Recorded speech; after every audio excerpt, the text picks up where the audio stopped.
Buronan pencurian perhiasan ditangkap saat nonton CFC. Pleno DPHP Panwascam Muluhan pastikan selisih data sudah diatasi.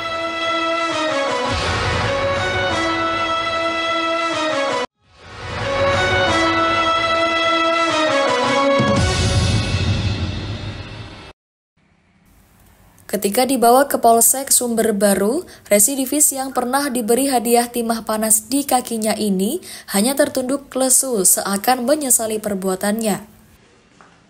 Tersangka asal Sumber Kijing RT 1 RW 1 Sumber Baru pernah masuk bui. Pelaku menjadi daftar pencarian orang dengan kasus yang sama, yaitu pencurian. Sebetulnya penangkapan pelaku terjadi secara kebetulan. Pada waktu itu, anggota Polsek Sumber Baru dan Polres Jember mengadakan pengamanan JFC di sekitar jalan masuk menuju tempat acara. Pelaku yang terlibat pencurian perhiasan di rumah Tsunami, warga dusun Sumber Kijing RT 4 RW 2, turun dari angkot menuju ke tempat acara. Rupanya anggota Polsek Sumber Baru mengenali pelaku, sehingga langsung mengadakan penangkapan tanpa perlawanan. Sampai diamankan di Polsek Sumber Baru, tersangkut kasus apa ini, Pak? Pencurian. Pencurian. Apa tuh yang dicuri, Pak? Emas. Emas. Barangnya sekarang dijual kemana? Di Tanggul. Laku berapa? Laku 1 juta. 1 juta. Berapa gram itu? Tak tahu. Terus selama ini sampean setelah melakukan pencurian melarikan diri kemana, Pak? Ke Jember. Ke Jember. Dulu pernah ditahan ya, Pak? Ya. Kasus apa? Sama pencurian. Sama. Nggak jera, Pak? Nggak kapok, Pak? Si kapok ya. Kapok sekarang ya, Pak? Menurut informasi dulu pernah ditembak, Pak, betul? Udah. Kakinya? Ya. Kapolsek Sumber Baru Ibtu Agus Senja membenarkan semua yang dilakukan pelaku. Namun pelaku terkesan berbelit, polisi tidak percaya begitu saja, sehingga sekarang masih dilakukan pemeriksaan tambahan dan pengembangan. Pasal yang disangkakan kepada Abdullah yaitu pasal 362 KUHP dengan ancaman 5 tahun penjara. Adapun kerugian sekitar 5 juta rupiah, sedangkan emas tersebut sesuai pengakuan tersangka Abdullah dijual seharga 1 juta. Pasal yang disangkakan 362 karena melakukan pencurian di siang hari dan juga tidak melakukan pengerusakan, hanya masuk ke rumah dan mengambil tas pinggang yang saat itu ditaruh di atas meja. Ancaman hukumannya 5 tahun penjara maksimal.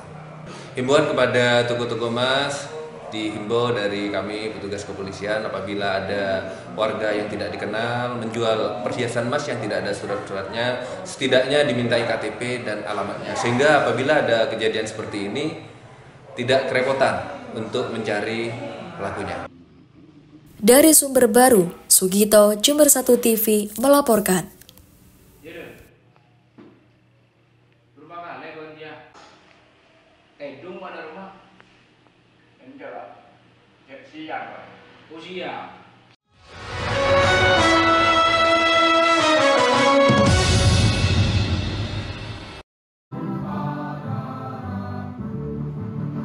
Dalam melakukan fungsi pengawasan terhadap proses penyusunan data pemilih, Panwascam Muluhan menyoroti rekapitulasi hasil di tingkat desa hingga proses rekapitulasi daftar pemilih hasil pemutakhiran atau DPHP di tingkat kecamatan dalam pemilihan serentak 2024, yaitu pemilihan Gubernur dan Wakil Gubernur Jawa Timur, Bupati dan Wakil Bupati Jember tahun 2024.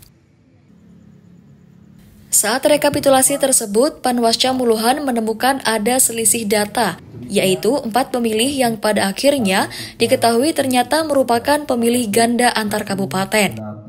Sehingga dari 4 angka selisih yang dipertanyakan Panwascam tersebut harus menambahkan TMS dan mengurangi jumlah pemilih. 13509 formasi data. Untuk sekarang kita pengawasannya juga tetap pada hasil penyusunan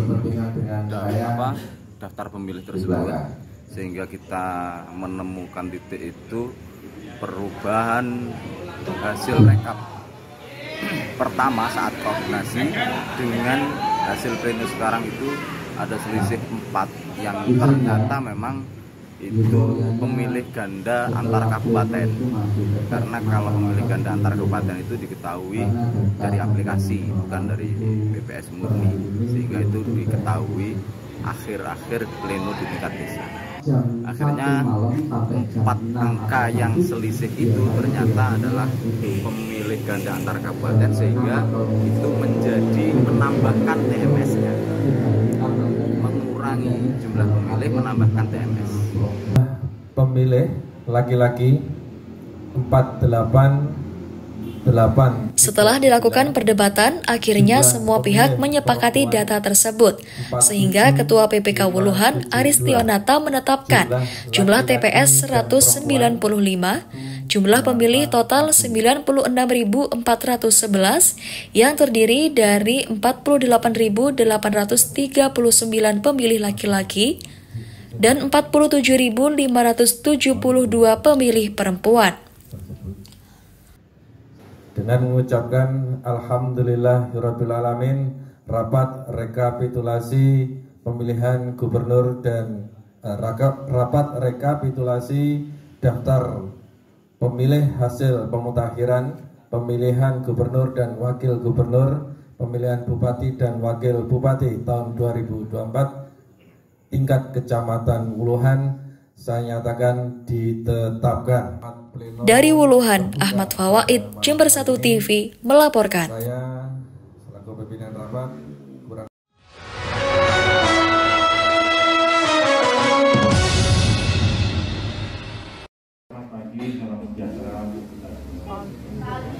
Untuk mencegah maraknya kasus bullying di lingkungan sekolah maupun di pondok pesantren, Pemerintah Desa Nogosari, Kecamatan Rambi Puji, mengadakan sosialisasi di Yayasan Pondok Pesantren Asy-Syafi'i Desa Nogosari, Kecamatan Rambi Puji. Ratusan siswa SMP dan SMK Asy-Syafi'i mendapat arahan dan wawasan terkait resiko tindakan bullying. Materi tersebut disampaikan langsung oleh Isa Hosada, Kepala Desa Nogosari, yang juga didampingi oleh Sertu Muhammad Nur Hafid selaku Babinsa Desa setempat. Maraknya kasus bullying dikarenakan keterbatasan pendampingan dan perhatian dari pihak orang tua kepada anaknya. Apalagi saat ini dengan perkembangan teknologi yang juga sangat berdampak buruk pada anak-anak terutama di usia menginjak remaja. Gus Ruri selaku pengasuh pesantren Asy-Syafi'i Nogosari, Kecamatan Rambi Puji, merasa terbantu oleh pemerintah desa setempat yang juga ikut andil dalam pemberian binaan kepada siswanya. Harapannya adalah anak-anak akan muncul kesadaran bahwa ke depan kreativitas, peluang kerja, berwirausaha itu menjadi tujuan untuk masa depan mereka. Jadi membuat anak-anak fokus untuk masa depannya menjadi lebih baik.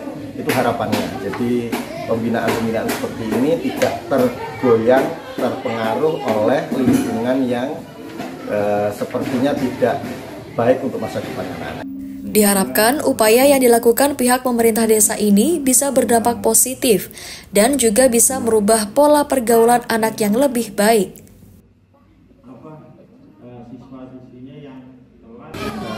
Kami berkolaborasi dengan pemerintah desa terkait dengan siswa sendiri yang ada di wilayah. Tentunya kami bermaksud dan bertujuan untuk pencegahan penanganan kekerasan yang ada di lingkungan sekolah. Kami siap membantu beserta kepala desa. Untuk kedepannya kami juga perlu adanya evaluasi dan memperbaiki untuk berperan aktif di lingkungan sekolah ini anak-anak kita yang terbaik. Dari Rambi Puji, Bambang Sugiyarto, Jember 1 TV melaporkan.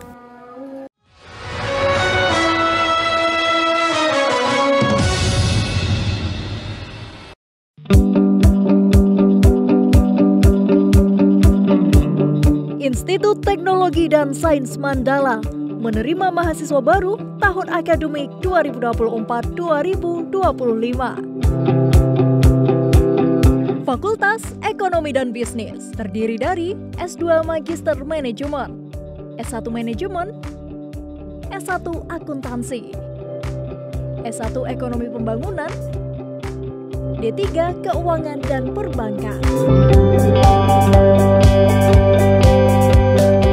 Fakultas Sains, Teknologi, dan Industri terdiri dari S1 Sistem dan Teknologi Informasi, S1 Rekayasa Perangkat Lunak. Jadwal pendaftaran gelombang 2 20 Februari sampai 30 Mei 2024. Gelombang 3 31 Mei sampai 21 Agustus 2024. Informasi pendaftaran 0821 4002 3227 atau 0812 5255 4205. Program unggulan Joint Degree dan Double Degree di luar negeri.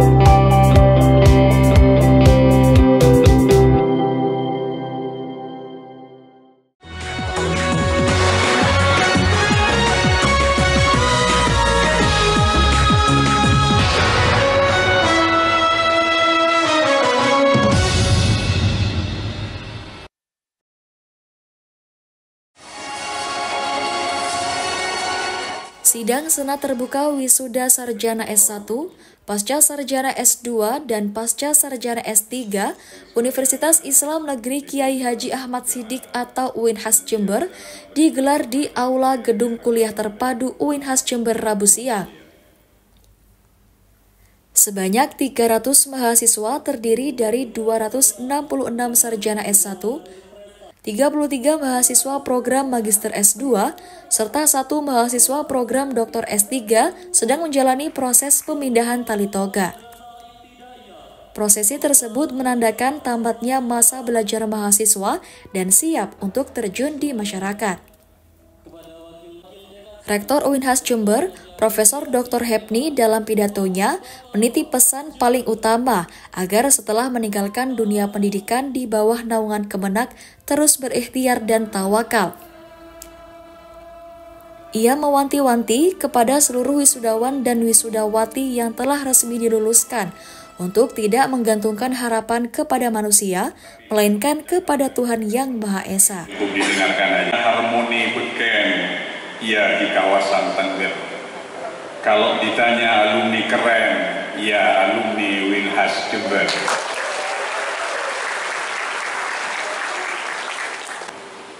Berulang kali disampaikan, memang secara akademik formal Anda sudah selesai, Anda sudah diwisuda, tetapi di masyarakat Anda justru punya tanggung jawab baru, punya amanah baru yang jauh lebih besar dari sekedar di bangku kuliah.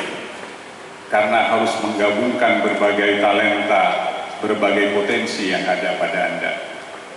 Satu hal yang harus selalu diharap, dampingan Allah Subhanahu wa Ta'ala, pertolongan Allah Subhanahu wa Ta'ala untuk terus memberikan kekuatan pada Anda menyelesaikan problem-problem di masyarakat sekaligus menyala bagi peran-peran Anda ke depan. Salah satu lulusan yang turut di wisuda kali ini memiliki kesan yang positif selama menempuh pendidikan di UINHAS Jember. Meski begitu, ia berpesan kepada mahasiswa untuk tetap fokus utamanya dalam menyelesaikan skripsi. Dari Prodi Pendidikan Agama Islam. Jadi selama kuliah, alhamdulillah angkatan 2020. Tapi alhamdulillah bisa bertahan sampai 4 tahun ini. Alhamdulillah banyak kesan dan pesan. Pokoknya kita bertahan. Skripsi itu yang penting dikerjakan. Jangan ditinggalkan, jangan malas. Yang penting dikerjakan. Bukan yang penting unik, yang penting yang gimana, yang penting dikerjakan pasti selesai. Terima kasih. Kerja? Mau kerja. Ya, terima kasih.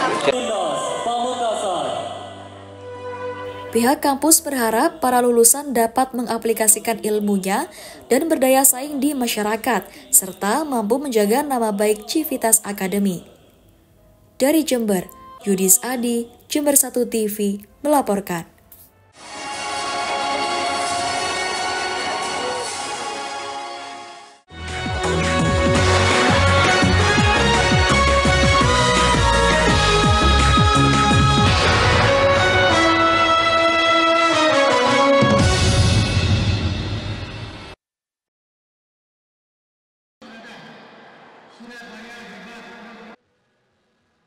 Seperti inilah kejuaraan bridge tingkat nasional Piala Ketua Gapsi Jember yang diselenggarakan di Gor Perjuangan 45 Poli J.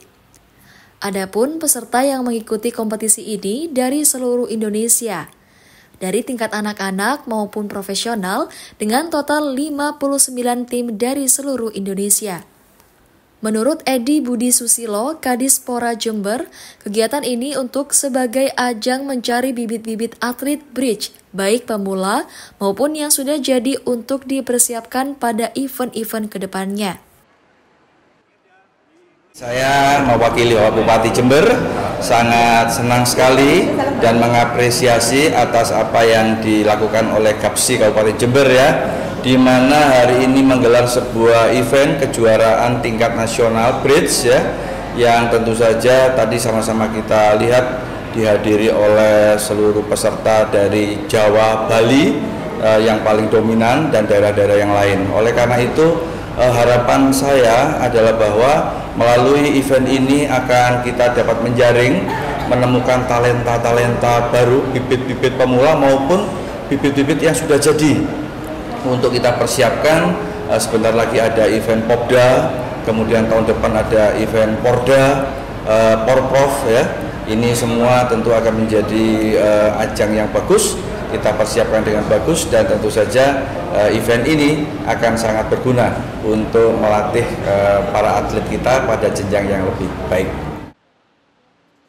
Bagi Saiful Anwar, Ketua Umum Gapsi Jember, kegiatan ini sengaja diselenggarakan di Gor Perjuangan 45 Politeknik Jember, merupakan suatu bentuk dukungan dari Politeknik Negeri Jember atas diselenggarakannya kompetisi tingkat nasional. Saiful juga mengapresiasi bentuk keseriusan pemerintah Kabupaten Jember terhadap perkembangan olahraga dan atlet-atlet bridge di Kabupaten Jember. Pertama tentunya saya harus mengaturkan terima kasih kepada Bapak Bupati Jember yang secara khusus karena beliaunya ada event internasional sebagai tuan rumah di event etnik menjadi ikon Kabupaten Jember pada kelas internasional, sehingga kemudian beliaunya menugaskan Kepala Dispora. Dan atas sambutan dari beliau, saya bisa menerjemahkan bahwa beliau sangat atensi banget terkait dengan pengembangan cabang olahraga bridge di Kabupaten Jember. Bagi Politeknik Negeri Jember, saya kira ini menjadi ajang branding dan sekaligus mengenalkan Politeknik Negeri Jember kepada seluruh masyarakat selevel nasional yang mungkin secara khusus tidak bisa dikenalkan melalui promosi-promosi yang lain.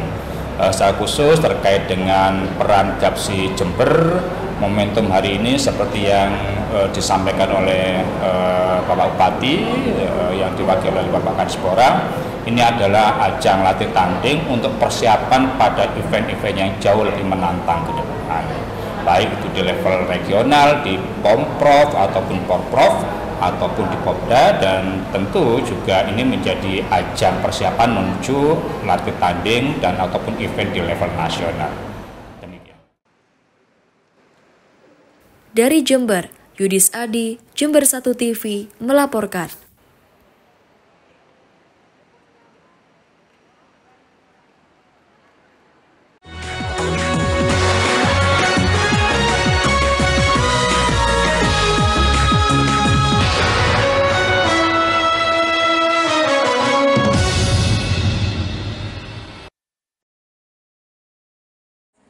Penilaiannya yang berbeda, tetapi nggak apa-apa, ini dijadikan. Seperti inilah giat edukasi dan cooking class yang digelar tim Keris Dimas Lakon Fakultas Kedokteran Universitas Jember kepada puluhan ibu-ibu rumah tangga di Balai Desa Rambi Puji Rabu pagi. Acara yang juga menggandeng jajaran pemerintah desa ini diharapkan mampu menekan angka stunting di Jember yang masih cukup tinggi. Adapun sejumlah materi yang disampaikan mengenai pemenuhan gizi yang seimbang kepada bayi dan balita agar tumbuh sempurna, serta edukasi mengenai pola asuh yang baik kepada anak agar tidak terjadi stunting. Tak hanya materi edukasi, dalam giat ini juga turut diperagakan demo mengolah makanan sehat dari bahan alternatif daun kelor yang ternyata mempunyai nilai nutrisi dan protein tinggi yang baik untuk tumbuh kembang anak. Tinggi kita juga fokuskan pada stunting. Jadi di sini kita prosesnya untuk mencegah dan angka kejadian stunting dan kelainan genital yang dimulai dari makanan sehat di rumah. Jadi nanti sekarang kita mulai mengajarkan bagaimana cara bahan apa aja, bagiannya bagaimana untuk memilih makanan yang tinggi protein untuk mencegah dan mengatasi stunting dan kelainan genital. Nanti yang akhirnya yang terakhir sasaran kita adalah menciptakan suatu taman sehat yang dapat menyediakan bahan-bahan makanan yang dapat diambil dari rumah untuk menyediakan gizi keluarga yang baik. Dan cacat bawaan. Kepala Desa Rambi Puji Dwi Diah Setiorini menuturkan, di wilayah terdata jumlah bayi dan batita stunting berjumlah 55 anak. Namun telah tertangani oleh pemerintah desa, salah satunya dengan bantuan program telur puyuh gratis sebagai langkah cepat meningkatkan gizi anak yang disertai sosialisasi mengenai pentingnya pola asuh yang baik. Sinergi bersama UNEJ ini pun juga sangat membantu, khususnya bagi ibu-ibu rumah tangga yang sangat butuh edukasi mengenai makanan sehat bagi keluarga. Karena terus terang kelor itu bagus sekali. Alhamdulillah dari Fakultas Kedokteran UNED juga memberikan pengabdian kepada kami warga desa. Kemarin beberapa waktu yang lalu ada kegiatan sosialisasi dan edukasi kepada para calon pengantin untuk pencegahan kita edukasi pada calon pengantin. Dan hari ini alhamdulillah ada juga kegiatan edukasi dan kelas untuk pembuatan menu-menu yang murah tapi berprotein tinggi. Pertama ini yang diberikan oleh dari bahan daun kelor. Sementara itu, salah satu warga, Devi, mengapresiasi acara ini karena ilmu yang diberikan sangat berguna bagi ibu rumah tangga yang mempunyai bayi dan balita agar lebih peduli dengan makanan sehat dan bergizi agar anak tidak stunting.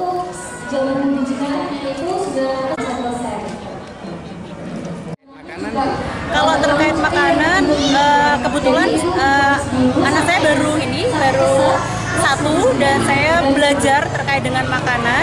Jadi saya sering membaca di internet, di buku. Nah, di situ saya menerapkan pola makanan yang seimbang, di mana ada protein hewani, nabati dan sebagainya, sehingga gizi untuk anak saya tercukupi dengan baik. Dari Rambi Puji, Yudis Adi, Jember 1 TV melaporkan.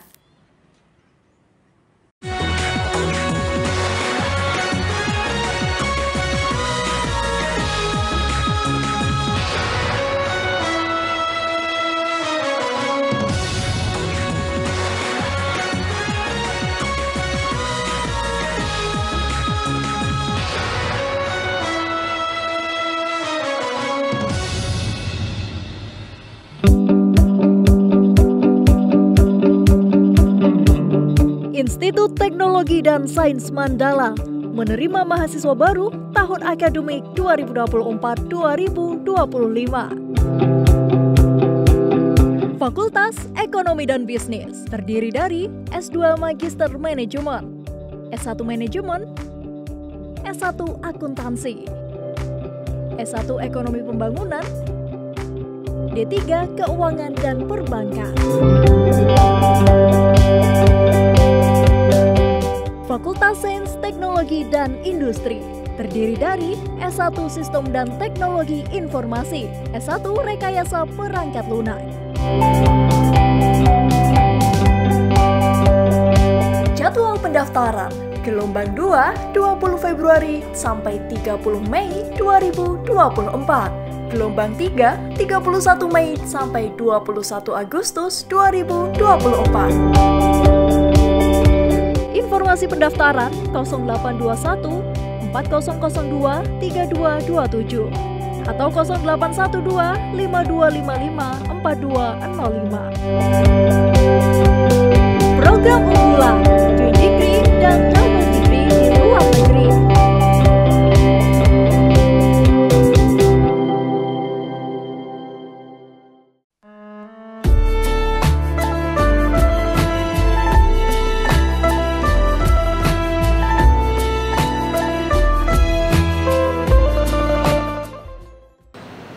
Bismillahirrahmanirrahim. Alhamdulillah alladzi anzala sakinah fi qulubil mu'minin wa anzala rahmah fi majlisil muallimin wal muta'allimin. Allahumma sholli wa sallim wa barik wa karim wa amdi wa taraham wa tahannan ala sayyidina wa habibina wa syafi'ina wa qudwatina wa maulana Muhammad sayyidil awalin wal akhirin wa ala alihi wa azwajihi wa ashabihi wa atba'ihi bi sunnatihi wa jama'atihi min yaumina hadza ila yaumiddin.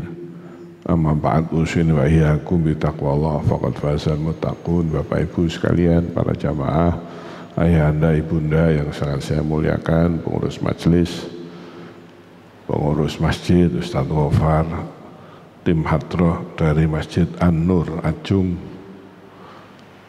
Jember TV yang saya hormati semuanya. Alhamdulillah di pagi yang penuh dengan barokah, bulan Muharram yang penuh dengan barokah, masjid yang penuh dengan barokah, kita bisa hadir, Pak Sutarman, matur nuwun rawuh, Pak Wahyudi, semuanya, Pak Nurhati dari Gria Mangli, mohon maaf tidak bisa saya sebut satu-satu, Pak Sodik dari Kepatian hadir, alhamdulillah semuanya mudah-mudahan paling keberkahan. Salah satu kunci keberkahan adalah ketika kita hadir di majelis ilmu, ketika kita bisa menambah ilmu. Kanjeng Nabi menegaskan, idza marra alayya yaumun lam yastadbi ilman yuqarribuni ilallah fala burika fi hadzal yaum. Kalau satu hari ya, saya tidak menambah ilmu, maka hari itu bukan hari yang baik, hari itu bukan hari yang barokah. Coba bayangkan, ini Kanjeng Nabi yang dawuh, kok satu hari saya tidak nambah ilmu, satu hari saya tidak ngaji. Ini yang dawuh siapa? Kanjeng Nabi. Kalau satu hari saya tidak ngaji, maka hari itu tidak memberikan keberkahan. Hari itu bukan hari yang baik, hari naas, hari apes, hari sial. Maaf, kalau Anda mungkin sering bertanya, kok hidupku begini ya? Ya Allah, kok rumah tanggaku begini? Mungkin ini jawabannya. Karena kita tidak punya semangat untuk ngaji. Suami kita, istri kita, bahkan rumah kita tidak menjadi majelis ilmu. Percaya saya Pak, kok omah tidak menjadi rumah itu kan ada banyak macam. Satu, rumah model masjid. Ayo kita jadikan rumah kita masjid. Kita sholat duha di rumah, kita sholat hajat, sholat tahajud. Kan Kan Rasulullah yang menegaskan, la taj'alu buyutakum kuburo. Kamu jangan jadikan rumahmu seperti kuburan. Jangan jadikan rumahmu seperti kuburan. Kuburan itu ya apa? Hah? Angker, werit. Subhanallah. Banyak rumah tidak menjadi masjid. Makanya sholat wajib itu di masjid. Tapi kalau sholat sunnah di rumah. Saya ulangi. Kalau sholat wajib di masjid itu pahalanya 25 kali lipat daripada sholat wajib di rumah. Allahumma sholli ala Muhammad.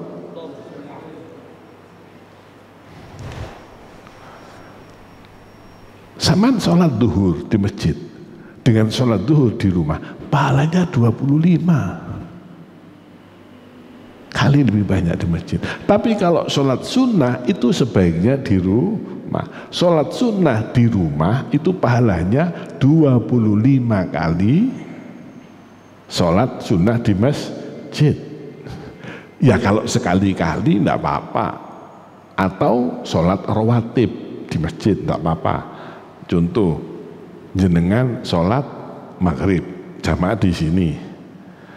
Nah, setelah sholat jamaah maghrib kemudian sholat ba'diyah di sini. Nah, kalau ba'diyah di rumah Gus, gimana? Ya kalau bisa nggak apa-apa, sholat maghrib di sini pulang, sholat ba'diyah di rumah. Cuma kan saya khawatir, metu saka kene maghrib. Mau sholat ba'da di rumah, ono kancane neng mafia nasi goreng. Oh, aru aku. Sopo sih gak aru mafia nasi goreng atau martabak. Terus ono kancane, "Mas, mampir lunggu sida ba'diyah." Gak sida. Kalau qobliyah subuh, kalau nututi tidak apa-apa. Begitu azan subuh sampean qobliyah di rumah, kemudian berangkat ke masjid. Makanya saya akan menyarankan, wahai para pengurus takmir, tolong antara azan dan iqomah jangan terlalu sebentar, khususnya jamaah subuh. Kasihan, mungkin ada yang memang pulang malam. Ono Pak sing bangsane lowo iku ono Pak. Ya, mulai jam 1. Sinten Gus contone sing nang arep sampean iki. Iki lak lowo ijo. Saya itu tadi malam pulang nyampe masuk rumah jam 12 kurang seperempat. Karena ngaji Muharraman di tepi pantai. Wadem Pak, wong pinggir laut sampai. Saya lupa ndak pakai jaket, mulai rotok ngereges. Ya, kalau antara adzan dan iqomah terus terlalu cepat, kasihan mereka yang masih terlambat bangun, ndak sampai sholat qobliyah subuh. Saya tanya, sampean kehilangan uang 100.000 rugi, kecewa, sedih. Sampean kehilangan 50.000 sedih. Orang kehilangan 50.000 ojo oli 50.000 susuke blonjo 10.000 iku lho digoleki. Ana wonge teko iki, teko ya Allah, saking nemene ya Allah, blonjo nang pasar Pelita, tuku terong, tuku kangkung, tuku sawi, sing dodol wis tuwek ndeprok nang ngisor. Ngono kok iso ditawa iku lho. Iku lanang Pak, ngono iku biasa wong lanang Pak. Wong lanang, wis wong wedok gak tahu wis. Ya, gak tahu blas wis. Ya Allah. Numpak becak. Sing becak wis tuwek. Sik ditowo. Ya Allah, apa malih sing numpak? Sepurane aja tersinggung. Lemu. Aja tersinggung. Engko tersinggung keluar dari grup. Sing numpak lemu, sing becak wis tuwek kuru. Ngono kok ditowo, lek perlu sampean tambahi. Perhatikan passwordnya. 5.000 bagi Anda tidak membuat Anda kaya, tapi 5.000 Anda berikan pada orang lain membuat Anda menjadi kaya. Maaf ya, kita kehilangan 5.000. Kehilangan, kita merasa rugi. Kenapa kehilangan qobliyah subuh kok enggak merasa rugi? Padahal qobliyah subuh itu lebih baik daripada dunia seisinya.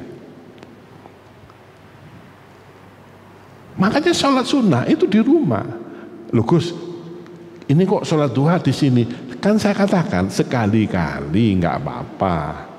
Dan ini kan masih berapa tadi sholat duhanya? 4, masih sisa berapa?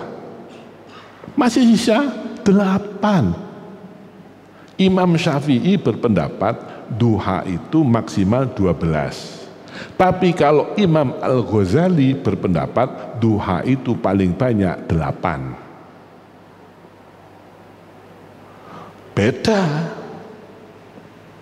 Ya, kalau Imam Syafi'i berpendapat sholat duha paling banyak berapa? 12. Kalau Imam Al-Ghazali pendapatnya duha itu paling banyak 8. Lah kita kan masih sholat 4. Di rumah masih bisa sholat lagi. Kan batas duha itu sampai zawal. Sampai tergelincirnya matahari. Sholat tahajud di rumah. Jadi kalau Anda mengatakan mungkin aku kok hatiku gak tenang, uripku kok ngene, anakku kok begini, istri saya kok begini, pekerjaan saya kok begini, rezeki saya kok begini, tanggal 2 gajian, tanggal 5 wis bingung golek utangan,